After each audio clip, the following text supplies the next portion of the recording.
Hello, I'm a student of Bhikkhu Candana. This is just a reminder that he is a homeless monk, depending entirely on donations to live and share the Dhamma. If you want to help support Bhante, our teacher, please consider donating to this cause. Thank you and enjoy. People have this deep, primal programming in their mind with which they're convinced that they will last forever, that they will live forever, they will be forever. And that is why we think, that is why we hold on to views, that is why we have beliefs, that is why we have narratives, that is why we have ideas.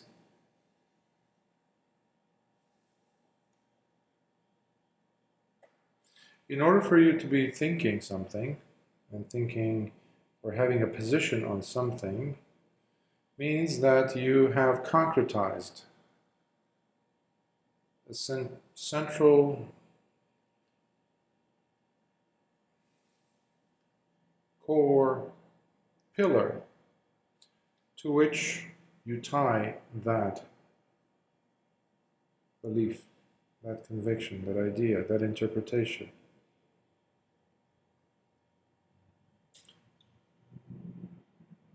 Meanwhile, there is no such thing. There's no core. There is no core. Just like an onion doesn't have a core, just like a palm tree doesn't have, plantain plant doesn't have a core.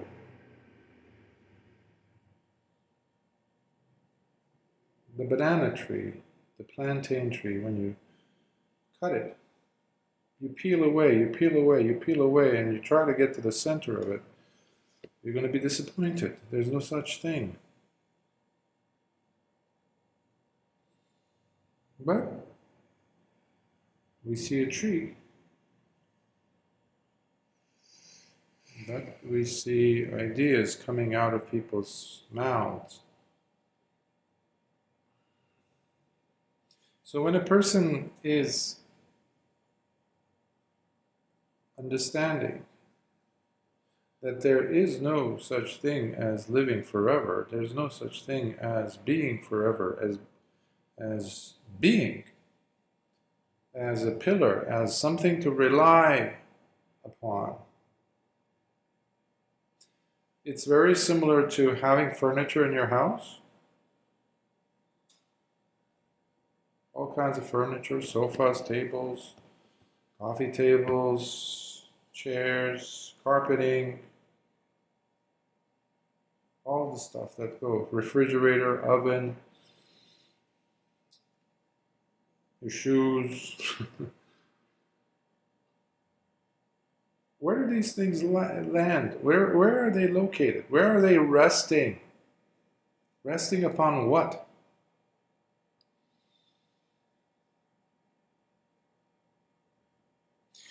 The ground. So imagine you pull away the ground.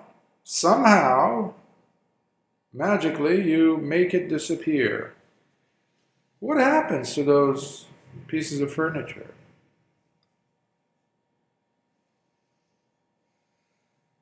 When a person becomes sotapanna,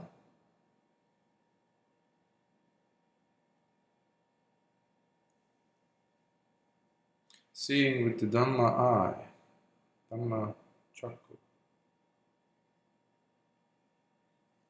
it's similar to the ground being pulled away. There's still some things left, pieces of wood, things that are still supporting the refrigerator, which is now kind of wobbled. The shoes are gone, the sofa, the heavy sofas are gone. They fell through. And every time one might bring in another stove, another heavy furniture to place it there, poof, that falls through in no time. So as a person is going through the stages of awakening, That would be similar to saying that the ground is now really not there. Not only the ground, but the walls are coming apart. The roof is coming apart. You can't even hang those lovely, lovely, lovely frames of pictures that you attached yourself to, identified with. You keep placing them on the wall, and then you turn around and poof, it is gone, it falls. You turn around, oh, there was no wall. I couldn't nail it in. I couldn't hang it.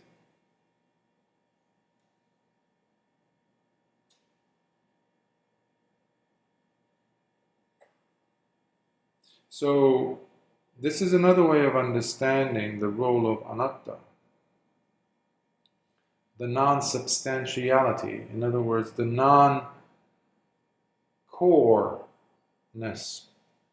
There not being a pillar to which you can tie your ideas, your beliefs, your convictions.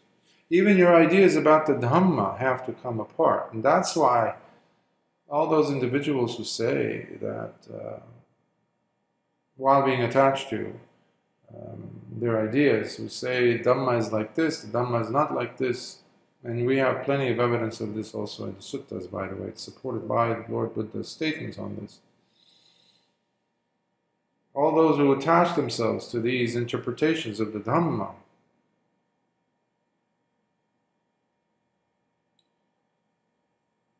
miss this point,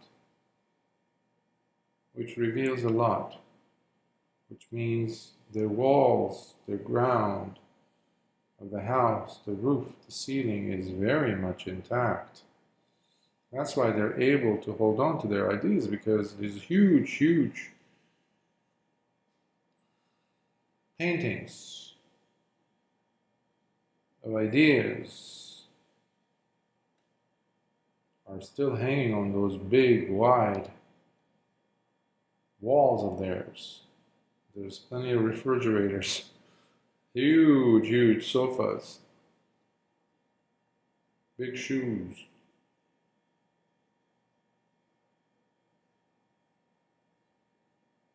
So remember, every time you have an idea, ask yourself, how attached am I to this? That could be your clue to your adherence. It's a telltale sign. There's an attachment. That's why Lord Buddha called it, beyond attachment obviously, it's upadana. Really holding it close to you. Upa means close.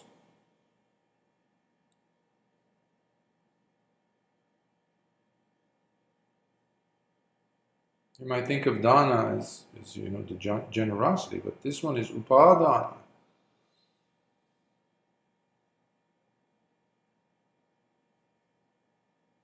The opposite of giving away, letting go. So you're really clinging, grabbing onto it. Why though? Why would you grab something so dearly? Because without it, something is going to be lost. Something will be lost. What is that? What is that saying? If you were to describe that in a different way, look at it in a different way, from a different angle, what does it show? It shows a lot. It shows that you are trying to defend a position. What? The position.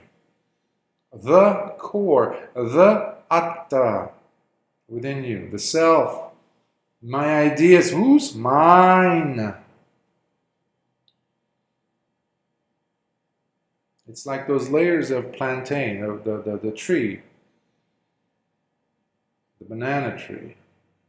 Layers upon layers. You look at the onion, obviously the onion is there, and no one can argue that, right?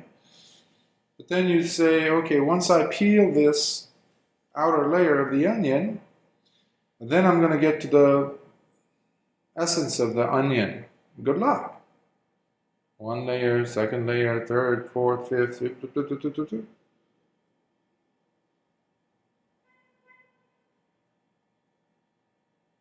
Your idea of a self that you try to augment and paint and decorate with your ideas are simply futile efforts, staunchly protected ideas though, but futile nevertheless, useless efforts at trying to maintain something that isn't there, that doesn't exist, that has never existed. So the people you've come across, including yourself, are just like onions looking at each other. Oh yes, there's Sally, there's Joey, there's this, there's Paul, there's this, there's that. Just onions, essenceless onions. It's of course necessary for us to communicate, to have ideas. This is not to shun ideas. No, that would be completely missing what I'm trying to say here, or what the suttas are trying to say in regards to the selfless nature, or the egoless nature, or the essenceless nature rather, the lack in substantiality. Countless suttas describe what I'm trying to crudely describe here. They do a much better job, of course. The suttas, the discourses that Lord Buddha is teaching, instructing the listeners, as well as the Arya Savakas, the noble disciples. So eloquently, beautifully described, which I'm trying to here put in the best way I can, to describe the connection of your ideas with the deeply held longing to have a self, longing to have this unchangeable thing within you. Meanwhile, there's no such thing, as evidenced by the very fact that you're going to die and go to another womb. And what are you going to do then? Oh, if you had curly hair now and you, by some miracle, you actually end up being a human again. I say miracle, of course, but if you're practicing sila fully, 5 precepts, you're generous with whatever resources you have good intentions, you will be reborn as a human. Don't fret about that. Don't worry about that. But of course, that is like holding the bar pretty low. Being born as a human is not the goal, ultimately. There's more to it than that. Beyond the healthy or fortunate circumstances, but to be able to understand these enough so that you could stop this vicious cycle of going from womb to womb, from birth to birth. In fact, there's no birth to birth without there being the karma, the big karma of death, and the many series of sufferings that come because of birth. Let's not fool ourselves. There's more possibilities, events that are strewn, that are full of suffering, that you will definitely come across as a result of each birth.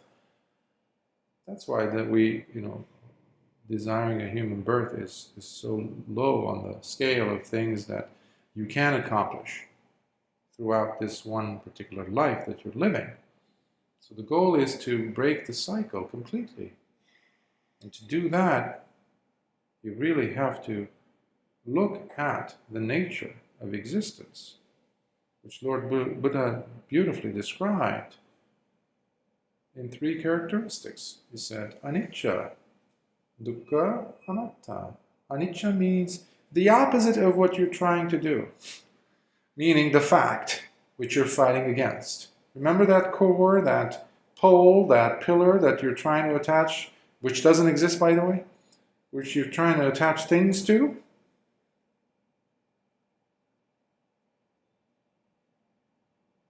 When children especially young little girls, play house, with their tiny little plastic toys. I remember my sister had that, my cousins had those, tiny little cups, plastic, tea kettle, saucers for the cups, a tray, maybe a small kitchen, very small, minuscule. And they would play house, and I would my sister would try to convince me to go and play with her. I was like, what is this? There's nothing in the cups. Are we really doing this? But it's a nice little make-believe. Our lives have become make-believe. When you're holding on to your ideas, what you basically are trying to do is convince yourself of this make-believe story that you made up. Onions looking at other onions and calling each other names because they slap this name tag on each other, on themselves and on each other.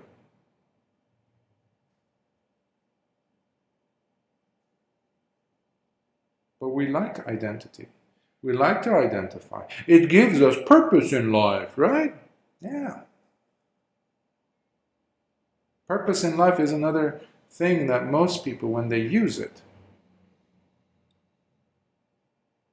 it's somewhat of a legitimizing basically, of that drive to have some sense of substantiality, unchangeability, which goes against the fact of existence, the first fact characteristic, which is anicca, non-permanence, changeability, inevitable changeability, impermanence. Nothing will stay the way you think it is, because is, quote unquote, is never existed, never happened. You just took a snapshot of an event, a time, an experience, and said, this is. There was no such thing.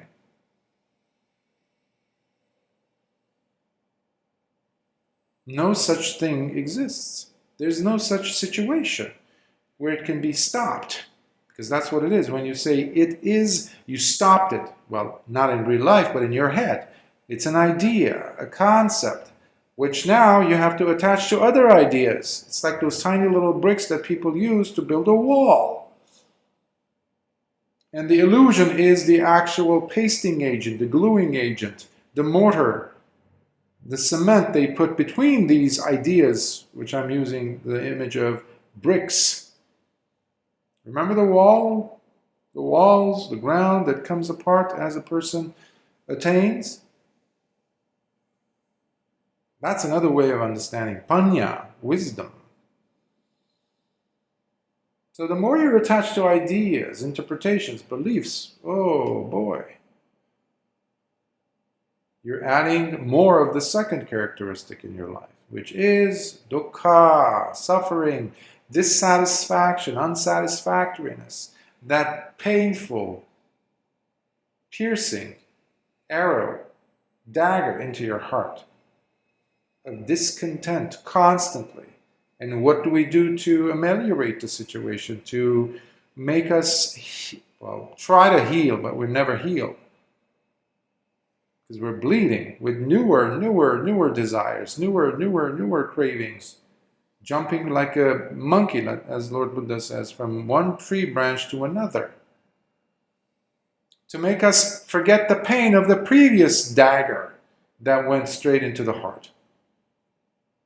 So we jump after something else to make us forget that previous one. Oops, there's another disappointment, another dagger. Ooh. We jump to another, and we always have this belief that we have forever. Meanwhile, clock is ticking, your skin is getting drier, wrinkles are showing up, your hair is falling out, turning gray, your body's not working, you need to put more makeup, dye your hair.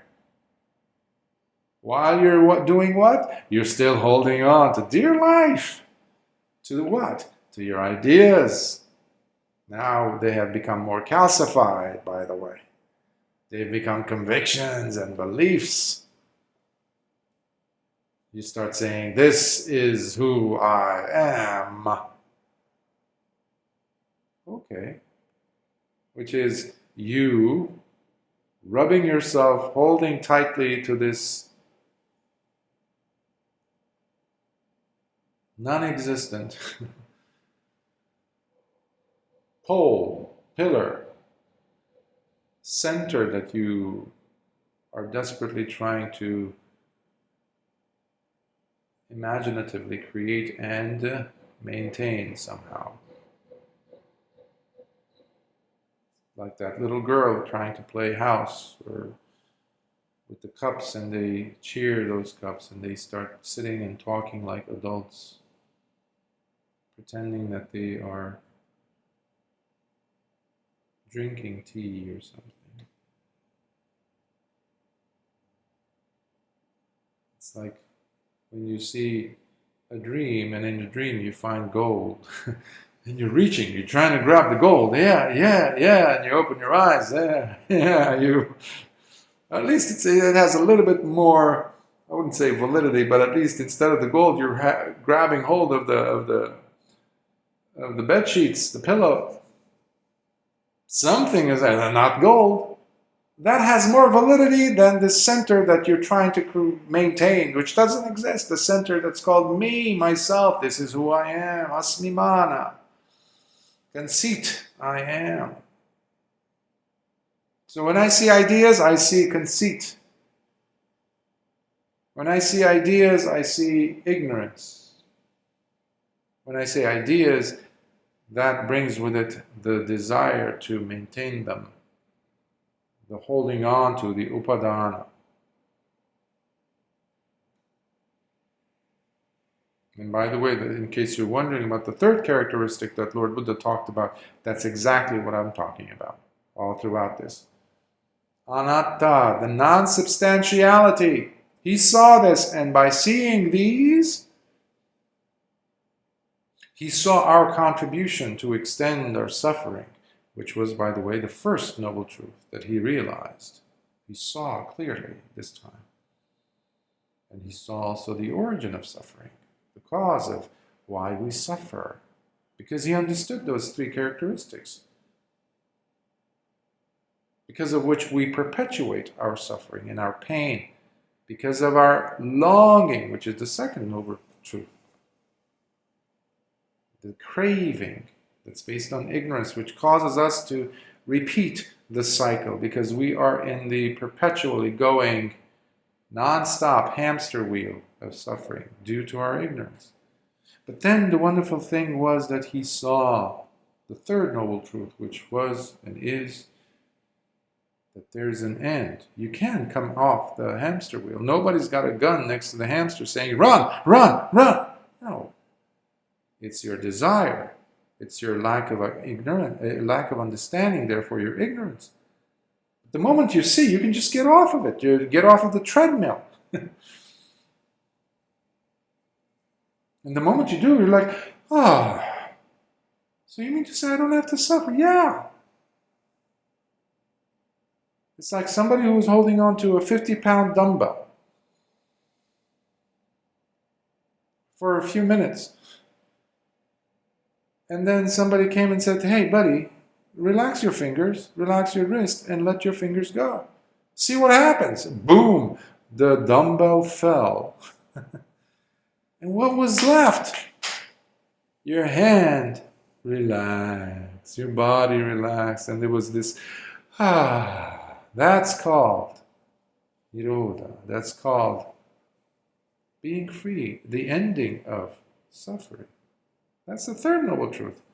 Of course, there's a system that needs to be there, and that's why the Dhamma is so beautiful, because it provides us with every single tool imaginable to do this, to release ourselves, to cease, to end suffering. And that is the Noble Eightfold Path. So next time you have an idea, a belief, a desire to say, to utter certain words that are like rushing stallions that are pulling this chariot out of your mouth. Non-stop. It's like an explosive thing that you can't keep your teeth together. You can't bite your tongue. You have to speak it up. Okay, where is this coming from? An idea, a desire. One word, upadana. The grabbing, the clinging, the latching on. It's like a leech that doesn't want to let go. So, watch out for that.